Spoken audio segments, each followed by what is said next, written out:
അമ്പലപ്പുഴ മണ്ഡലത്തിലെ പൊൻതിളക്കം MLA merit award ധനകാര്യ വകുപ്പ് മന്ത്രി KN ബാലഗോപാൽ ഉദ്ഘാടനം ചെയ്തു. ഇസ്ലാം MLAയുടെ മണ്ഡലത്തിലെ സമഗ്ര വിദ്യാഭ്യാസ പദ്ധതിയായ പൊൻതിളക്കം MLA മെറിറ്റ് അവാർഡ് ധനമന്ത്രി KN ബാലഗോപാൽ ഉദ്ഘാടനം ചെയ്തു. SSLC+2 ഉന്നത വിജയം നേടിയ വിദ്യാർത്ഥികൾ, മികച്ച വിജയം കൈവരിച്ച സ്കൂളുകൾ, സർവകലാശാല റാങ്ക് ജേതാക്കൾ എന്നിവരെയും ആദരിച്ചു. സാമൂഹിക പ്രതിബദ്ധതയുള്ള യുവതലമുറ വളർന്നു വരേണ്ടത് നാടിന്റെ നന്മയ്ക്ക് മുതൽക്കൂട്ടാണ്. അതിലേക്കുള്ള വഴികാട്ടികളായാണ് ഇത്തരത്തിലുള്ള അഭിനന്ദനങ്ങൾ വിദ്യാർത്ഥികൾ കാണേണ്ടതെന്നും മന്ത്രി പറഞ്ഞു. സമ്പത്ത് ഉള്ള വരുമാനം വർദ്ധിക്കുമ്പോൾ കുട്ടികളുടെ എണ്ണം കുറയും. ഇംഗ്ലണ്ടും യൂറോപ്പിലെ മറ്റു രാജ്യങ്ങളും ആസ്ട്രേലിയയും കാനഡയും അമേരിക്കയൊക്കെ നേരിടുന്ന പ്രശ്നം അതാണ്.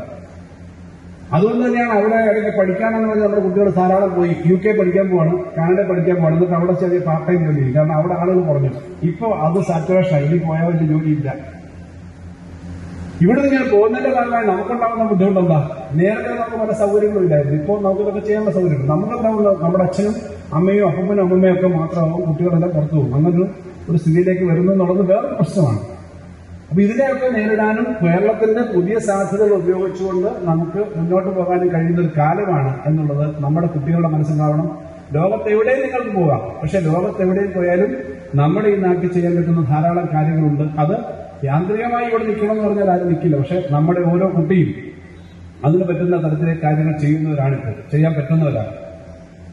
അത് ഞാനിന്ന് രാവിലെ ഓടനാവട്ടം എന്ന് പറഞ്ഞാൽ വെളിയം എന്ന് പറഞ്ഞൊരു സ്ഥലത്ത് രാവിലെ പോയിരുന്നു. ഒരു പഞ്ചായത്ത്, വെളിയം എന്ന് പറയുന്ന നമ്മുടെ ആ പഞ്ചായത്തില് ക്വാണ്ടം കമ്പ്യൂട്ടിംഗ് പറഞ്ഞ സ്റ്റാറ്റിസ്റ്റിക്സിനകത്ത് ഡിഫിക്കൽട്ടായ ഒരു ഏരിയ. ആ ക്വാണ്ടം കമ്പ്യൂട്ടിംഗിന്റെ ഏരിയയിൽ ഒരു സ്റ്റാർട്ടപ്പ് തുടങ്ങിയിരിക്കുന്ന 2-3 ചെറുപ്പക്കാരുണ്ടാണ്.